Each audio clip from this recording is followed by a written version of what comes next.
Bonjour ma belle, bienvenue sur ma vlog. J'espère que vous allez très bien. Donc voilà, les autres nous allons pas d'abord kokende shop, ok? Tout d'abord ça shopping, il y a biloko ya kolia. Kolia nde makamba le belle dem kolia oyo. Wana tozalaki na mwana suka kambo moni, tokenda nous zaki Aldi si je me trompe pas. Tokoti Aldi noki eposa fleur na bina sukela na milukela fleur, ok? Et na mona pe fleur ya malonga te, de ba fleur ezalaki nango ya kokauka et natiki na ngai apres wana naye sikoyo place ya ba fruits naye kozwa d'abord ba fruit mpona bana et mingi pe mpona kelisia lokola kelisia na komaki kosalela ba pack lunch mpona kokende classe, donc voilà. Et là naoluka kaka ba fruits kambo moni wana me nayeba te songo nake shop mingi kaka ezalaka kaka ke biloko ngo nalingi ezalaka te. Nayeba te naye na aire nini po aire autant nayeki ezalaki mpe tobezalaki vers 16h comme ça, mais omonaka biloko ngo nalingi ezalaka te, shop ekoma presque vide, nayebi te so ezalaka nini. Ba ene oyo balebelda wana ezalaki na kelisi azoede biso wana kombo moni tozwi ba fruit na biso mwana ninga mingi kozwa ba fruit na nga na market na wenze ya ba marché, nalinga mingi kozwa ngo na marché parce que na marché ezalaka mpe na prix ya bien, ezalaka mpe qualité ya bien, mais tellement ke nazalaki na ba fruit te et nazalaki deja na Aldi nayebisemaki nazwa ngo na Aldi et tout, donc voilà. Mais mingi na préféraka kosomba ba fruit na nga na market sobimisi 10 livres comme ça oza na ba fruit moko ya kitoko kwa ata ntango oyo osala jus na ndako omonaki esala vraiment jus na oyo sucre, jus na oyo kozala qualité ya bien, donc voilà. Wana tozala shopping na biso ya mois, oui ezalaki shopping ya mois ke tondaki kosala, donc tozala na de shopping moko tosalaka ya Aldi moko tosalaka mpe ya bapondu matembele misuni et tout, donc voilà. Et l'autre osala bon shopping na biso ya biloko ya bana.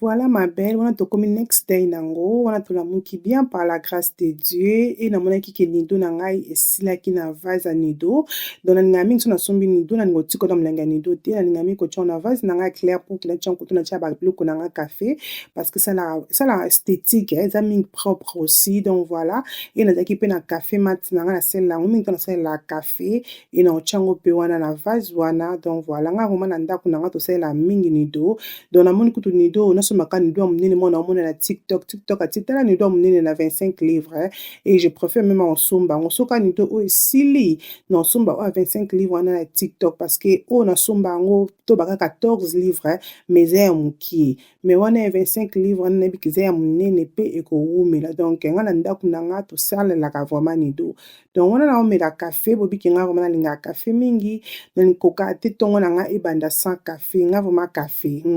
so nameli café boye et namela mai mingi, donc namela mai mingi parce que bobiki café mpe kausa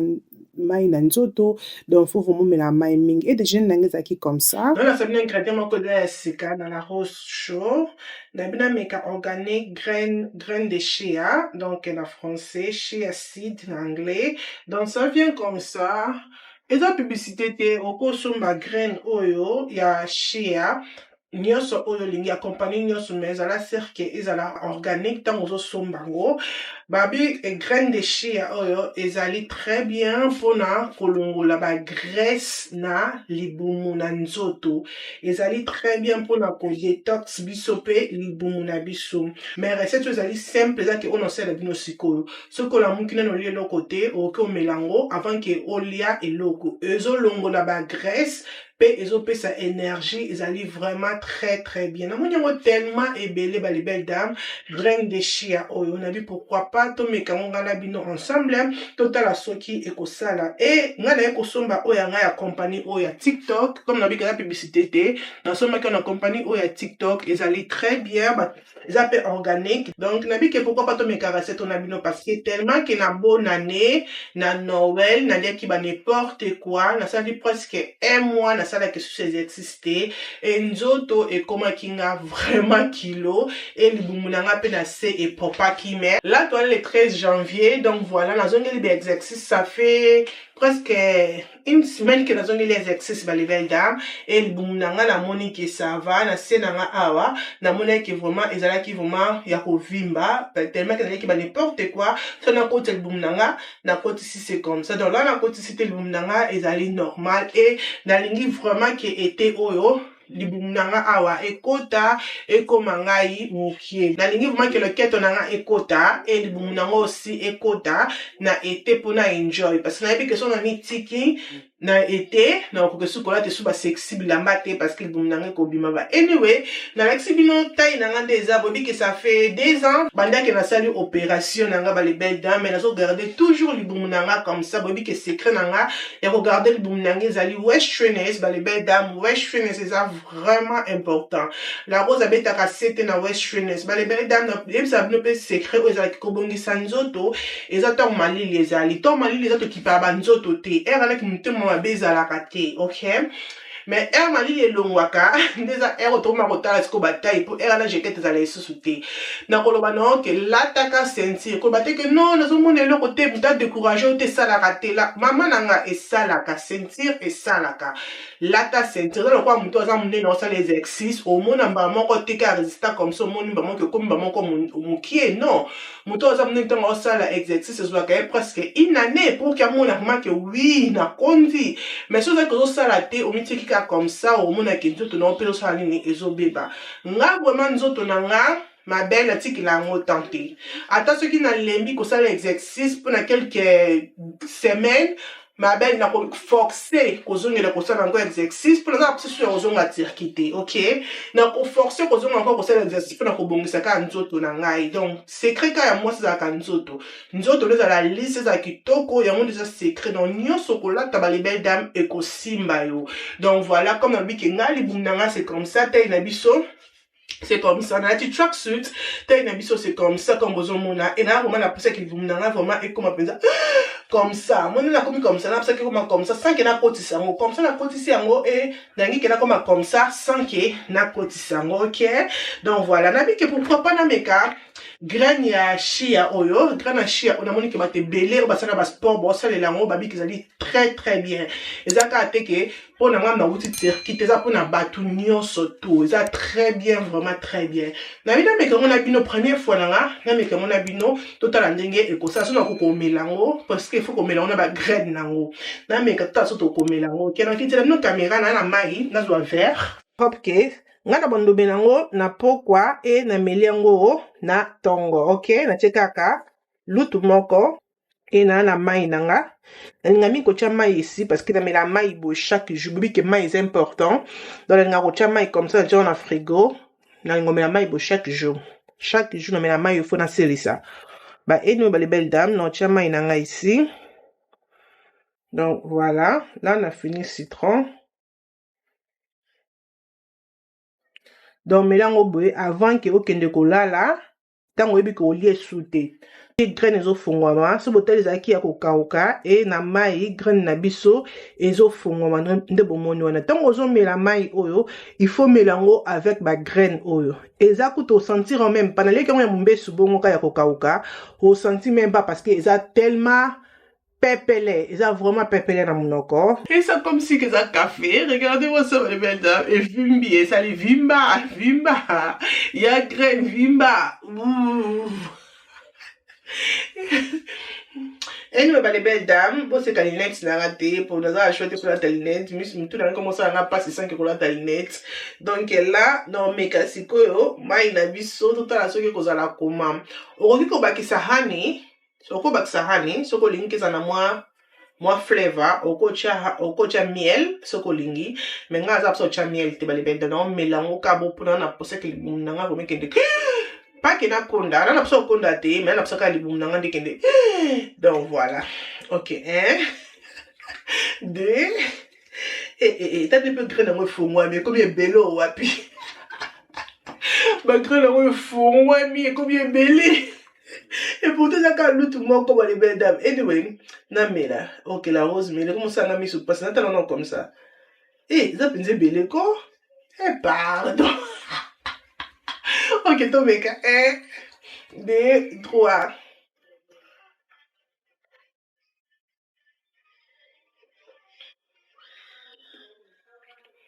Alake.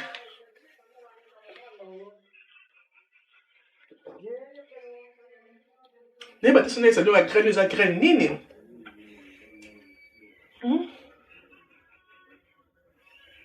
Eh le quoi? C'est quelle graine que ça a comme ça? Ma belle. Au mélango facile comme au monde na chaud nanga, ils ont bima wana. Regarde-moi ça. Et ça facile non mais là. Oui, bah même pas que ça va graine, hein. Oui, bah même pas que ça graine. Vraiment facile. Et à que ça mal à l'aise que. Non, non, parce que là, comment aux mal à l'aise que nous tafuna. Ce qu'on nous tafuna au tafuna mais exactement que là, comme si que ça n'a mbuma la carte ya graine en graine en ça n'a mbuma te. Et alors quoi, mai on est continue na carte vimbi si graine comme ça le quoi mai na carte. So tafuna ça le quoi mai na carte. Mais à que ça tafuna au coup de la quoi mbuma mo na carte non. Donc c'est ça que ça facile non mais là, et ça vraiment facile. Donc je vais utiliser.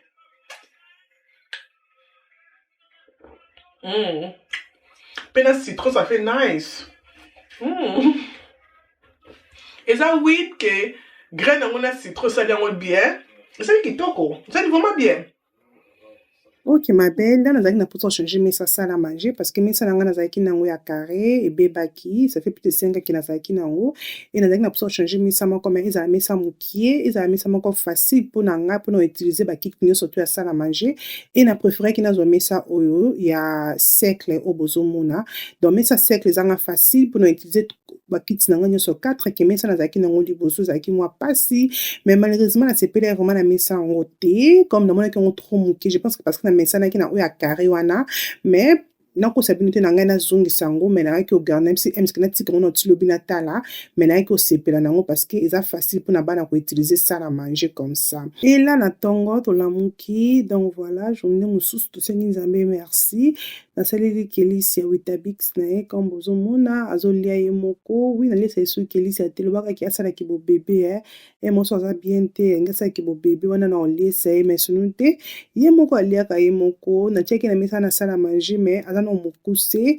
donc na préféré natiaka na mesa oyo ya télé comme bozomona eza facile mpona ye ya kolia donc wow après wana nakende kotika ja kelisi na classe e nazongi na biso nafungola barideau tokota Saint-Esprit na ndako éclairage ekota na obongisa ndako air moko bale belle dame donc wana toke na cuisine wana natiki kelisi ya nazwi mwa biloko yanga déjeuner silaki café nanga oyo nalinga yango mpe mingi donc yango nde nazwi na coopérative kana fwe nanga nazwi café aza bilamba korepasse ebele nazwi mpe lipa na ngai ya pain coupin oyo nalinga yango mingi parce que comme bobiki naza kwa motu naza mpona mposa libumu ebimanga te oyo ezala très bien evimbisaka ngai libumu te yango nde mpe nazwi ezala quand même cher comparé ya misusu mais yango ezalaka vraiment na goût kitoko e nazwi crème mpe silaki nga e nazwi mpe jus na ngai ya ananas nalinga jus oyo mingi jus oyo namela yango ka mbala moko na verre peut-être moke comme ça oyo nyonso etikala moto amela yango eza kiawa kiara alinga yango mingi donc ngai alinga mingi jus ya ananas mpe naza bajus mosusu na ndako mais jus oyo nasomba yango spécialement mpona nga me namela yango nga moko te namela yango nga na kilisi na kiawa bon mpe balinga surtout kiawa ntango amona yango esili bajus mosusu omela te komi kaka oyo nalinga peut-être nameli yango peut-être une fois na semaine mpona libumu ezalaka vraiment bien mpona korelax balibumu ezalaka vraiment très bien jus ya ananas e nazwi mpe maki nange esilaki nazwi maki ya 30 e na ndako nanga bale belle dame maki eliamaka donc na ndako ngai papa avec les enfants Donc maki eliama makasi makasi. Nabobi ke maki eya na protéine mingi, donc ncho maki tebaka te quoi, toliaka vraiment maki. Donc nga chaque jour nakomi osala peut-être kolia maki moko, donc esuki kolia ebele te. Loko nalia yango presque chaque jour, nakomi olia kaka maki moko na lipa na nga moko, peut-être lipa mibale, ça dépend, mais maki nakomi olinga kaka moko. So nalia maki mibale namoni yango osala nga evimbisa nga libumu pokola oyo balibele deme eza na makambo te. Donc voilà, esali nga comme ça. Et c'est bon. Ok, les belles dames, nalia d'abord, manque d'énergie et non, je la bino air mon corps.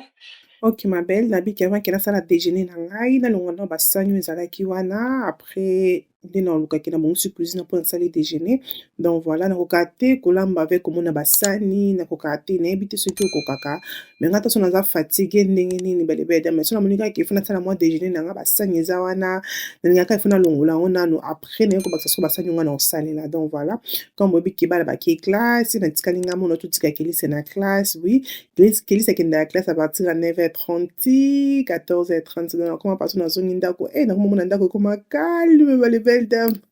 Ntango mona ndako calme, so nakoti mpenza mona lie napemi ti 12h naye nasali exercice na ngai, après nabongami naki kozwa kelisia. Donc voilà, anyway bale belle dame, nabiki avant d'abord nasala breakfast parce que nazalaki nanga nzala, nabiki avant nasala breakfast na ngai nasukola no basani oyo ya mike mike bana basaleli avaki bakende classe kaka nde ezalaka, après nde nakoya kosala sikoyo breakfast na ngai nakozala à l'aise, ok? Donc tolongwa no basani oyo apres tokosala déjeuner na biso.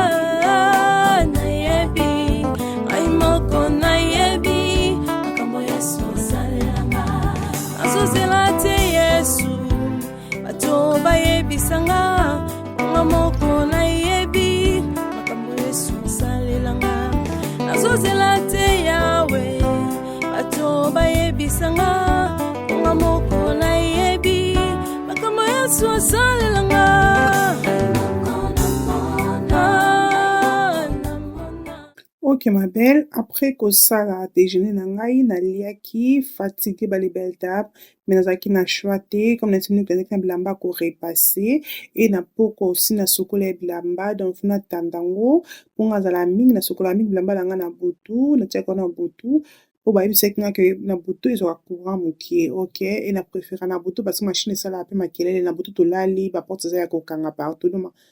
makelele toyoka yango te, mais nasokola mingi bilamba na nga na butu, ok? Et là lokola nasokola bilamba and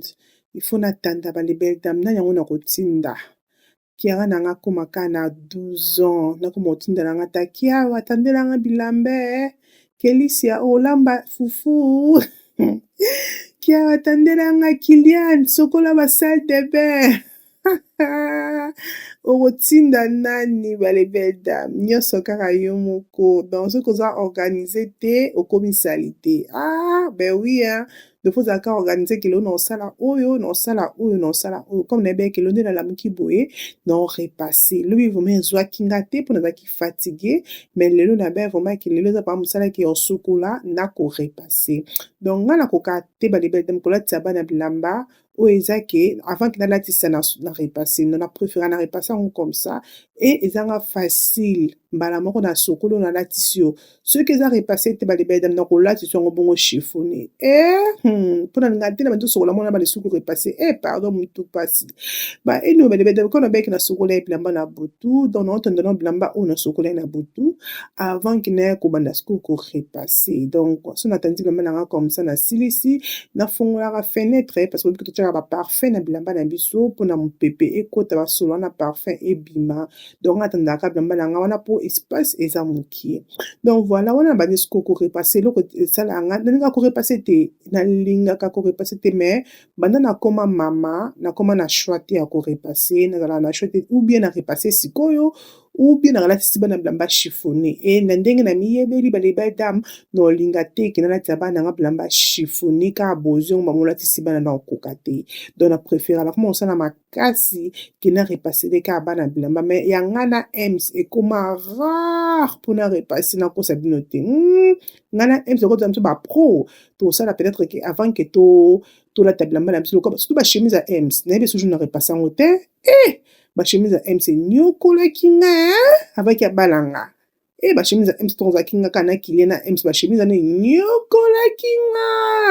wana okorepase yango mpenza tiongo mpa na centre orepase yango tiongo na centre etelemi kaka comme ça ta chiffone ma belle lakoza sala yango lisusu nakomaka papa na bana soki olingi olata orepase s'il vous plaît ma belle mais oui parce que nakoka lisu te donc nga na ems torepasala bilamba na biso moko lobaki ata na sokoli comme ça so ya ems eza na repase oui mais ke wana ezalaki ke na sokoli bilamba ems ebele ka ya ems ye moko na bana orepase surtout bachemise nayina bachemise ya ems nayina oloko palinga mpe bachemise papa na nga oyo bana orepase yo moko na repase esu biloko ya ems te nakoma kasi ok mpona bana naa na shwa te ake no wetike bango mpo koma orepase babilamba na bango balibeda mpola ninga korepase te me naa na shwa te donc voilà wana na orepase babilamba bana comme bozomona wana mpona ke otia wana baarmoire mpona eza nanga facile